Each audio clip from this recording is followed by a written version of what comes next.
Assalamualaikum warahmatullahi wabarakatuh. Perkenalkan, nama saya Muhammad Ibn Fadilah. Saya mahasiswa semester 4 Sekolah Tinggi Ilmu Ekonomi di Business School. Saya akan menjelaskan sedikit tentang hukum penanaman modal. Ada 4 poin penjelasan. Yang pertama yaitu definisi hukum penanaman modal. Yang kedua, asas dan tujuan. 3, hak dan tanggung jawab. 4, penyelesaian sengketa. Nah, hukum penanaman modal ini diatur dalam Undang-Undang Republik Indonesia Nomor 25 Tahun 2007. Dari undang-undang ini ada 40 pasal yang dibahas tentang mengenai penanaman modal. Tapi saya tidak akan menjelaskan semua pasalnya, hanya beberapa saja yang mencangkut paut dengan 4 yang tadi akan saya jelaskan. Baik, untuk yang pertama yaitu definisi dan hukum penanaman modal. Apa sih definisi penanaman modal itu? Dari sumber undang-undangnya ini, penanaman modal itu adalah segala bentuk kegiatan menanam modal, baik oleh penanam modal dalam negeri maupun asing, untuk melakukan usaha di wilayah Republik Indonesia. Ini diatur dalam undang-undang tersebut pada pasal 1 ayat 1. Di pasal 1 ini, ayat 1 menjelaskan tentang definisi hukumnya. Yang pasal 2-nya saya akan sedikit jelaskan tentang penanaman modal dalam negeri. Yang pasal 3-nya penanaman modal asing. Nah, untuk penanaman modal dalam negeri adalah segala bentuk penanaman modal untuk melakukan usaha di wilayah negara Republik Indonesia yang dilakukan oleh penanam modal dalam negeri dan dengan menggunakan modal dalam negeri. Berbeda dengan pasal 3, yaitu penanaman modal asing adalah kegiatan menanam modal untuk melakukan usaha di wilayah negara Republik Indonesia dengan menggunakan modal asing sepenuhnya maupun yang berpatungan dengan penanam modal dalam negeri. Baik, ke penjelasan selanjutnya yaitu asas dan tujuan. Asas penanaman modal ini ada di pasal nomor 3. Nah, berdasarkan penanaman modal yang diselenggarakan asas kepastian hukum, keterbukaan, akuntabilitas, perlakuan yang sama dan tidak membedakan asal negara, kebersamaan, efisiensi berkeadilan, berkelanjutan, berwawasan lingkungan, kemandirian, dan keseimbangan kemajuan kesehatan ekonomi nasional. Untuk tujuannya diatur dalam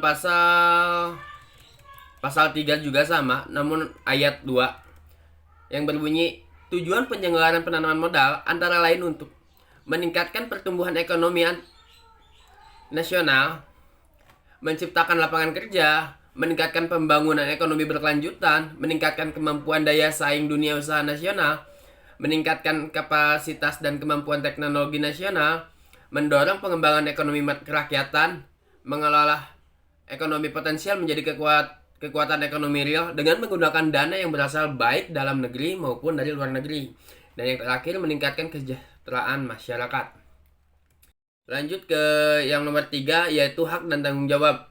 Hak dan tanggung jawab juga diatur dalam undang-undang tersebut pada Undang-Undang Republik Indonesia Nomor 25 Tahun 2007. Yang pasal 14 yang berbunyi, setiap penanam modal berhak mendapatkan kepastian hak, hukum, perlindungan, informasi yang terbuka mengenai bidang usaha yang dijalankan, hak pelayanan, dan berbagai bentuk fasilitas kemudahan sesuai dengan ketentuan peraturan perundang-undangan. Ada pasal yang 15, yaitu setiap penanam modal berkewajiban menerapkan prinsip tata kelola perusahaan yang baik. Jadi dilihat dulu dari perusahaannya baik atau tidaknya tata kelolanya. Yang kedua, melaksanakan tanggung jawab sosial perusahaan.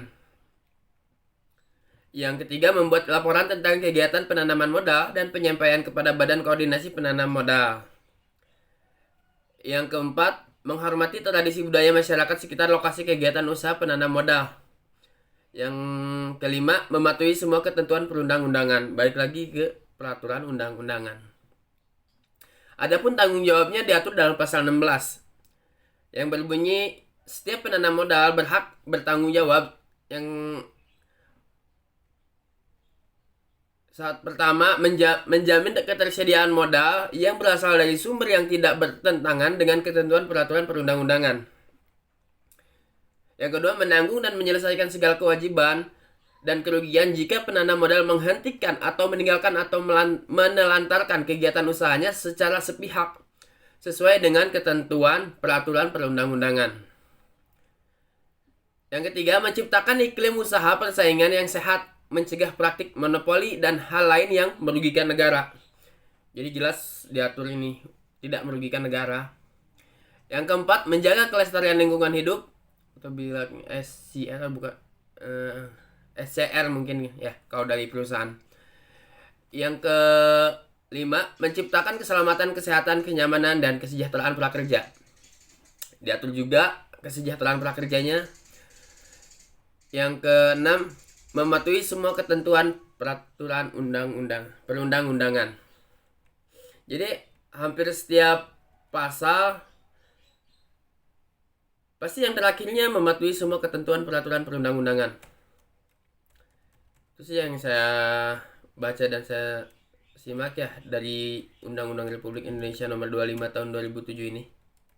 Selanjutnya ke materi keempat, yaitu penyelesaian dan sanksi. Diatur juga dalam pasal 32 ayat 1 yang berbunyi, dalam hal terjadi sengketa di bidang penanam modal antara pemerintah dan penanam modal, para pihak terlebih dahulu menyelesaikan sengketa tersebut melalui musyawarah dan mufakat. Ayat yang kedua berbunyi, dalam hal penyelesaian sengketa sebagaimana dimaksud pada ayat pertama tidak tercapai, penyelesaian sengketa tersebut dapat dilakukan melalui ad-rebase atau alternatif penyelesaian sengketa atau pengadilan sesuai dengan ketentuan peraturan undang-undangan. Ayat yang ketiga berbunyi, dalam hal terjadi sengketa di bidang penanaman modal antara pemerintah dengan penanam modal dalam negeri, para pihak dalam menyelesaikan sengketa tersebut melalui bidang arbitrase berdasarkan kesepakatan para pihak.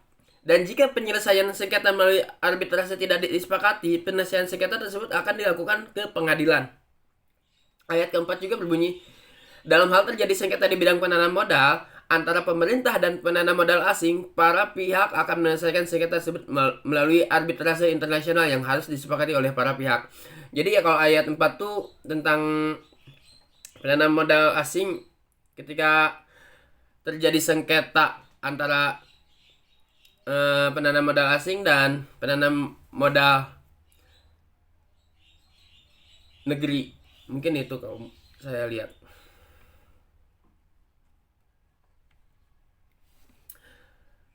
Dalam pasal 33 yaitu ada sanksi. Yang bab Pasal 33 ayat pertama berbunyi, penanam modal dalam negeri dan menanam modal asing yang melakukan penanam modal dalam bentuk perseroan terbatas dilarang membuat perjanjian atau pernyataan yang menegaskan bahwa kepemilikan saham dalam perseroan terbatas untuk dan atas nama orang lain.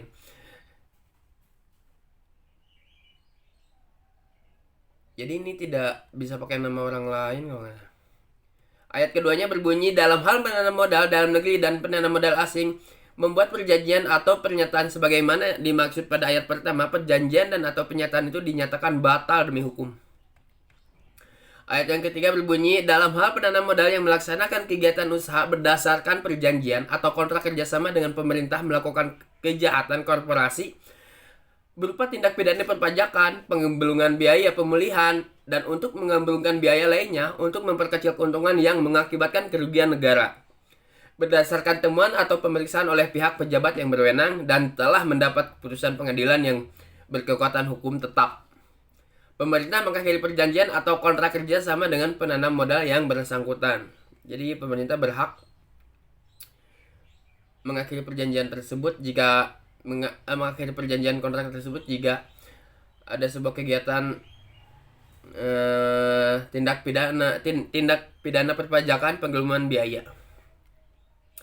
Pasal 4 berbunyi juga tentang penyelesaian sanksi, yaitu yang berbunyi ayat pertama, badan usaha atau usaha perseorangan sebagaimana dimaksud dalam pasal 5 yang tidak memenuhi kewajiban sebagaimana ditentukan dalam pasal 15 dapat dikenai sanksi administratif berupa